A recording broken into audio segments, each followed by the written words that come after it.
The jungle was alive with sound alien insects chirping in triple rhythms, thick leaf flora rustling with every breeze.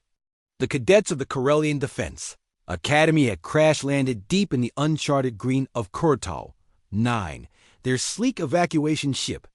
Scorched and split, now served as half-cover and half-dash coffin. Cadet Lirak, tall and blue-skinned, crouched behind the ruined hull, clutching his plasma rifle.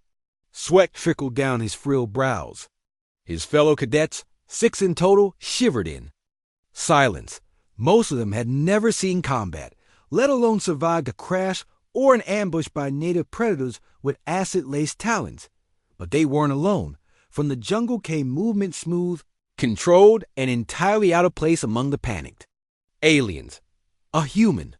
A Deathworlder. Private First Class Rhea Morgan emerged from the tree line, dragging several thick stalks of split bamboo and vines. Her uniform was torn, skin scraped, but her eyes were sharp and calculating. "You lot still breathing?" "She," said her voice low but calm. "Good. Then help me dig in." Lirak blinked. "You're the human engineer from the transport? But your homeworld is a death world," she finished. "Yes, and right now, that's exactly the kind of nasty you need." By mid-cycle, Rhea had whipped the panicked cadets into a defensive unit. Using nothing but jungle bamboo, broken ship parts, and native thorns, she constructed perimeter spikes, swinging traps, and what could only be described as a catapult made from the ship's landing struts and elastic vine cords. "This is primitive," grumbled Cadet Toluan, inspecting a sharpened bamboo punji trap. "This is war," Rhea snapped. "And your plasma rifles have 2 shots left between them. Primitive's all we've got." When the first wave of predators struck at nightfall 6-limbed, beastlings with glistening hides, Rhea's traps did their job. One fell into a spike pit. Another was taken down by a falling net of thorns. The cadets watched in awe as Rhea moved through the chaos like a storm. Silent, precise, brutal. She didn't waste a shot. She used the bamboo spear like she was born with it. By the 3rd day, the siege deepened. It wasn't just the jungle beast now. The Corellian satellite feed had gone silent. The cadets feared worse. Pirates, or worse yet, the Grax warbrood. But Rhea had no fear left to spare. If someone wanted us dead, we'd be dead already.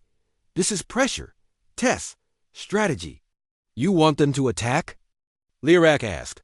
"I want them to try." She set the cadets to work.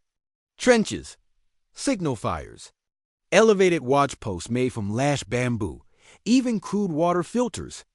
The cadets, once soft and trembling, began to change. Their hands bled from splinters. Their minds clear with duty. They no longer asked why. They just followed. Rhea. She was teaching them how to survive like a human. Then came the final wave. A thunderous roar shook the trees as a hulking reptilian beast crashed through the canopy. Nearly 5 meters tall, armored in bark-like hide, and guided by something intelligent, a tracking implant pulsing under its neck. "Biowarfare drone," Rhea hissed. "Grax tech. They're testing us." The cadets scattered, but Rhea stood her ground. "Hold the line. Focus on the traps, not the beast." The creature stormed forward, triggering tripwires and flame pits. A bamboo stake pierced its side, but it kept charging. Then Rhea did something no one expected. She ran straight at it. With a scream that cut through the canopy, she vaulted off a rock, landed on the creature's back, and jammed a shard of star metal from the wreckage straight into the implant. The creature howled, bucked, and flung her off, but it staggered, then collapsed.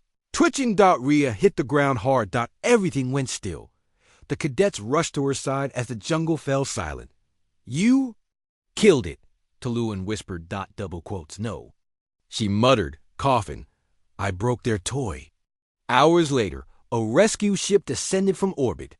The jungle flickered with light as the team landed and surrounded the scene of improvised defenses and one very unconscious human, the Corellian commander's jaw dropped as he reviewed the tactical log from Cadet Lirak's wristband.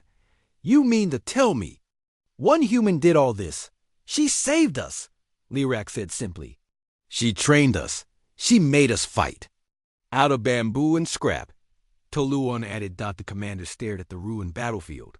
Primitive traps, hand-built trenches, spiked barricades, and behind them, 7 living cadets who now stood taller and prouder than before. Deathworlders, the commander muttered, shaking his head. No wonder the Grags avoid Earth.